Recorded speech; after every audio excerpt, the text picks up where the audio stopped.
प्रधानमंत्री नरेंद्र मोदी ने राष्ट्रपति द्रौपदी मुर्मू के अभिभाषण पर धन्यवाद प्रस्ताव पर चर्चा का जवाब देते हुए कांग्रेस पर सोमवार को निशाना साधा।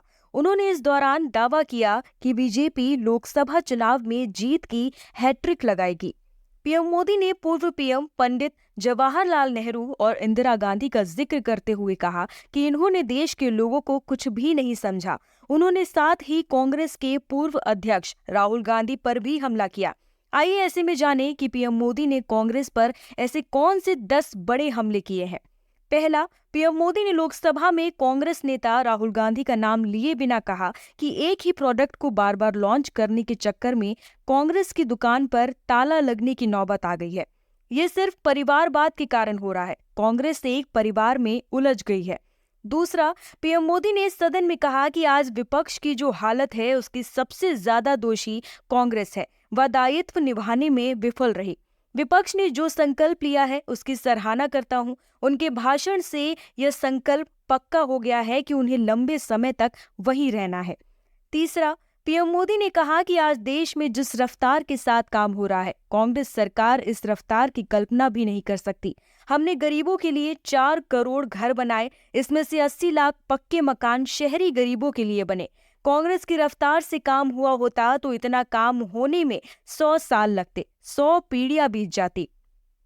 चौथा, पीएम मोदी ने कहा कि पंडित जवाहरलाल नेहरू ने लाल किले से कहा था कि हिंदुस्तान में काफी मेहनत करने की आदत आमतौर से नहीं है। हम इतना काम नहीं करते हैं जितना कि यूरोप, जापान, चीन, रूस और अमेरिका वाले करते हैं।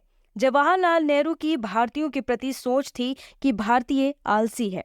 पांचवा, पीएम मोदी ने कहा कि इंदिरा गांधी की सोच भी जवाहरलाल नेहरू से ज्यादा अलग नहीं थी। उन्होंने लाल किले से कहा था कि दुर्भाग्यवश हमारी आदत ये है कि जब कोई शुभ काम पूरा होने को होता है तो हम आत्मसंतुष्टि की भावना से ग्रस्त हो जाते हैं और जब कोई कठिनाई आ जाती है तो हम नाउम्मीद हो जाते हैं। छठा, पीएम मोदी ने कांग्रेस पर निशाना साधते हुए कहा कि पहले सदन का पूरा समय घोटालों की चर्चा में जाता था, भ्रष्टाचार की चर्चा में जाता था। लगातार एक्शन की मांग होती थी और चारों तरफ सिर्फ भ्रष्टाचार की ही खबरें होती थी। आज जब भ्रष्टाचारियों पर कार्रवाई होती है तो ये लोग उनके समर्थन में हंगामा करते हैं।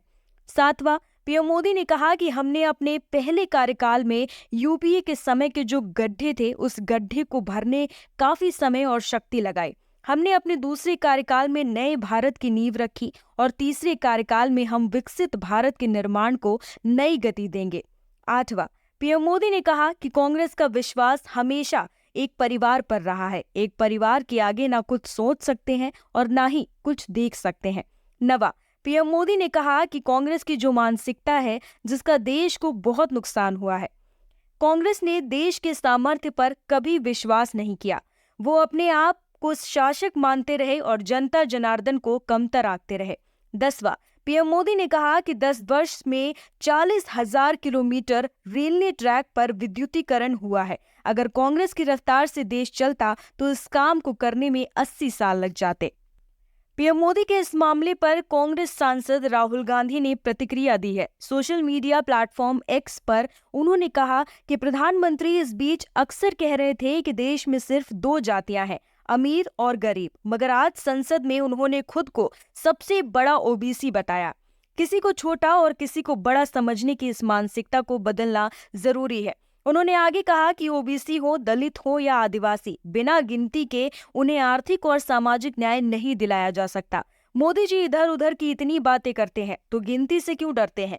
दरअसल राहुल गांधी लगातार जातिगत जनगणना की मांग कर रहे हैं और समय समय पर वो इस मांग को उठाते रहते हैं।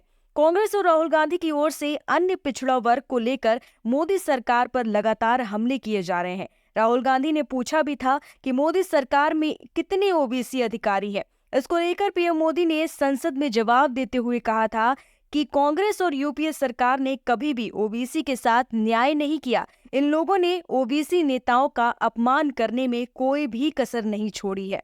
उन्होंने आगे कहा कि कांग्रेस को अन्य पिछड़ा वर्ग के लोग बर्दाश्त नहीं होते।